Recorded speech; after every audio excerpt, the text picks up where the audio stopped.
How's it going, Cougs? My name is Gary Dunn, and I'm here today with Sically Sorrell. And we got a busy day for you. Today, we're talking about both men's and women's hoops for WSU. We're talking about LeBron breaking the all-time scoring record, a record that was once thought to be unbreakable. And we're also going to be talking about the crazy NBA trade deadline over the last couple of days, especially the last 24 hours. And we got you your Super Bowl predictions. That's all coming up on Coug on the Clock.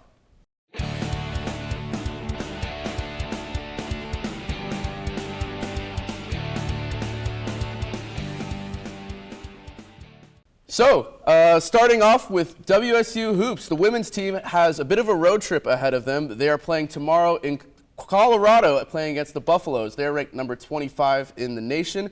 And then the following Sunday, they will be playing number 7 Utah, a hard road trip for the Cougs. But last time they went on the road against two ranked opponents, they both beat them. So we'll see how this goes this weekend. Yeah, definitely. I think it'll be an interesting road trip for the Lady Cougs, especially as they took pretty bad of a beating against Stanford. So love the fight, but it was not pretty. So it'll be exciting to see if they can sort of bounce back and get a good win to get themselves back on their feet for sure. No, yeah, that was a hard first quarter, especially. I think they got 3 points, but yeah. it can only be up from there. But tomorrow, not tomorrow, this weekend is the Apple Cup here in Beasley Coliseum. At 7:30, the Cougs will be playing the Huskies, the men's team, and it's going to be a good game with Noah Williams coming back and just all the hype around it. Both teams aren't very great. They're both tied for number 8 in the Pac-12. They're both 5-9. But yeah, I'm excited for this game. We'll see how it goes, having it be in Beasley Coliseum. Yeah, I think what's interesting is what the results were last year. Seeing as both teams were able to defend their home court, it will be very interesting to see if the Huskies will be able to sweep this year or if it will be us, WSU, taking the sweep this year. So I'm interested to see who will be able to make a clean sweep this year because I think both teams are fairly evenly matched. So I think it'll just come down to who executes more. Yeah, and then also Wazzu lately has had a bit of health issues with a lot of players being sick. I know DJ Rodman was out for a couple of games due to an illness. But another reason for Cougs to come to the game, besides it being Apple Cup, is that Zoo Crew is having another raffle. Last time for the women's game against Stanford, they gave out some crazy prizes like PS5, TV, air fryers, a bunch of stuff. And I'm pretty sure the prize list is similar to what it was last time in Beasley Coliseum. And now I think there was like an Oculus, like one of those VR gaming headsets or something. So that's just one more reason to come and support your Cougs this Saturday. And now moving on to LeBron. LeBron passed the all-time scoring record, beating Kareem Abdul-Jabbar's record that stood for 39 years. Where were you when you watched that game? What was that like? So I was actually in my bedroom, anticlimactic, on my laptop, and I think what's hilarious about this is I think we all expected him to break it in Milwaukee. Did not have him breaking the record in OKC at all, but I think one of the key cues was LeBron bringing back the headband, vintage LeBron from Miami days. I think that pretty much told us all we needed to know. And I think it was, overall, was a very, very entertaining and fulfilling game. I think even though they got beat pretty bad, I think LeBron did his job. So he came out with 38 points. So, I mean, I think at the end of the day, go LeBron. Oh, no, yeah. I saw him walk in the locker room in the all-black suit, and I was like, oh, yeah, it's happening today. I'm not the biggest LeBron fan, but reaching a milestone like that is definitely something. And now the unbreakable record is going to be even more unbreakable because he's definitely going to hit 40,000 points, right? Sure. Do you think this solidifies the debate that he is the official GOAT? I know some people are a little headstrong and they want to keep MJ in their hearts, but do you think this puts him above MJ? I think you just can't compare the two personally, just because it's two very different generations of basketball. Because in the 60s, there was Bill Russell. He had, double-digit championships. Will Chamberlain had that 100-point game, supposedly. There were no cameras. There's a theory that never happened. But I think it happened. It's fun to think it happened. And then when Kareem played and there was no three-point line for the very start of his career, and while I know he was no three-point shooter, the game would have been a whole lot different. All the shot clock rules. It's just a very different game. The game's evolved way more than I think in most other sports. And so I think LeBron is definitely the GOAT of this era, like the NBA that I know. But MJ is still a GOAT. I think they're like co-GOATs. Like, I don't think you can put one over the other. That's just my opinion, but it's just two very different games were being played because back then it was a big deal for NBA games to get over 100, 110, 120 points, and now you can see games where LeBron puts up 36 points to break the all-time scoring record and they still lose by a good margin, or games that go up to 140 to 130 before overtime. So I just think it's two very different generations of basketball, but I do agree that LeBron is the GOAT of at least this generation of basketball. Definitely, absolutely. And now we'll be moving on to the NBA trade deadline. Some crazy trades. Cicely, what are your thoughts on the last couple of days? That was probably one of the craziest trade deadlines I've ever seen. And I was born in 2000, so old heads, y'all can complain.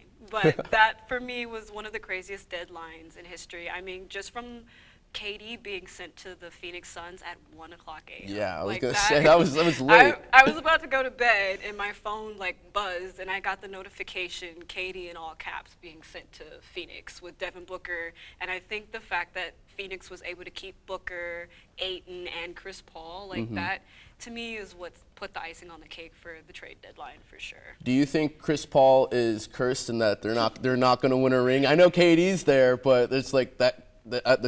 There's a whole stigma around Chris Paul and that he's cursed and that he'll never win a ring. Do you think they'll have a chance at it this year?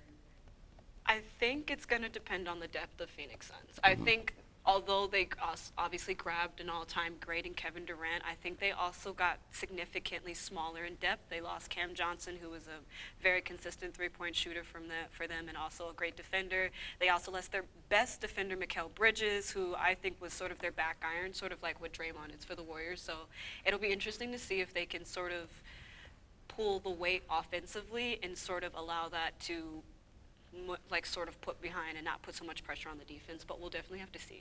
Oh, yeah. I saw a crazy stat that 49 players were traded in the last 24 hours of the trade deadline. That's almost 10% of the players in the league are now playing for a different team, and I've never seen that with any major league trade deadline. That's how about insane. The fact that at least 3 of them are going back to their prior teams?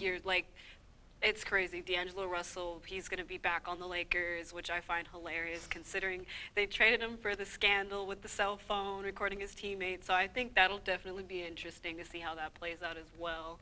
But what to you is one of the most surprising trades that happened? Most surprising trades? I don't think there was one trade. I just feel like there was just a lot going on. But one thing that was really interesting was Gary Payton II.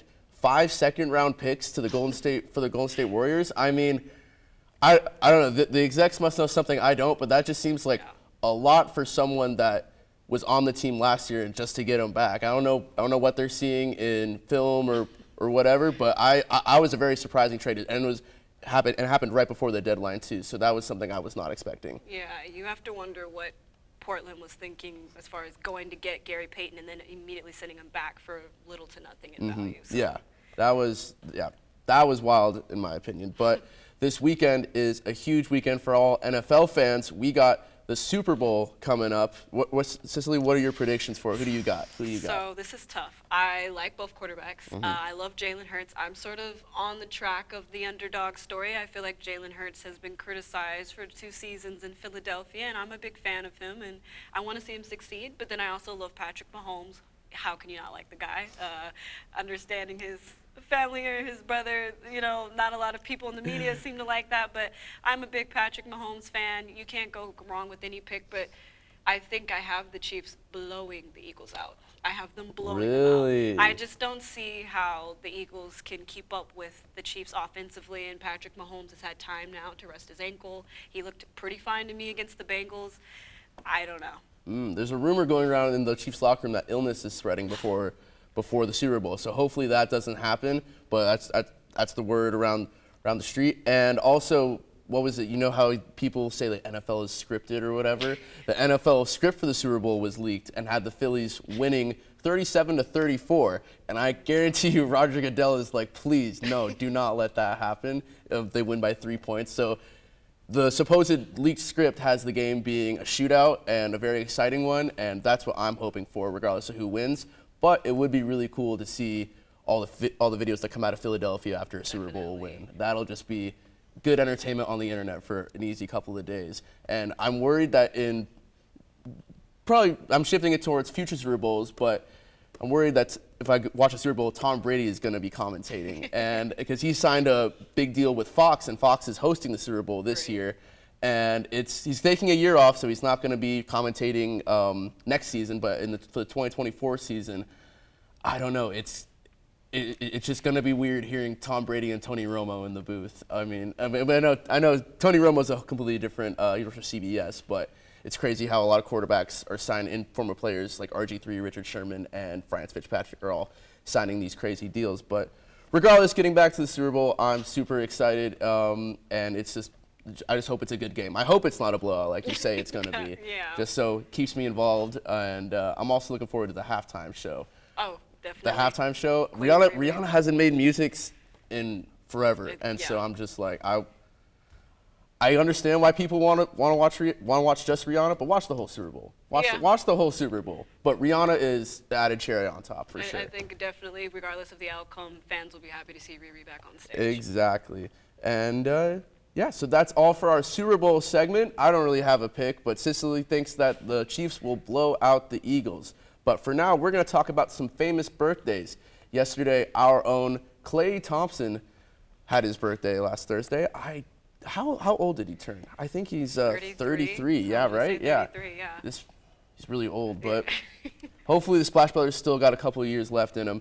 And from among other birthdays, we have Saquon Barkley turning 25. Very young. And then this weekend we have Dansby Swanson on Saturday turning 20. What is it?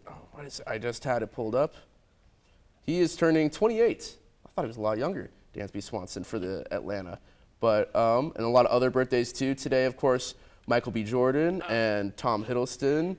Do you watch any of the Marvel movies? You got a favorite over the two of those? You know, he's a pretty good Loki, so I think and a heartthrob for the ladies. So I know Tom Hiddleston birthday. That's always a good day.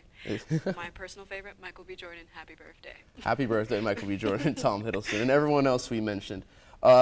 Thank you so much for tuning in, Cougs. Remember to follow us on our Instagram at Wazzu Sports Network, on our Twitter, Wazzu Sports Net, and we also now have a TikTok at Wazzu Sports Network. Be sure to check that out. Some exciting content is coming your way, and you can follow us and all of our episodes and all of the other Cable 8 episodes on YouTube. And be sure to check out our WSN merch site. That's all from me and Sicily. Hope you guys enjoyed, and have a good night.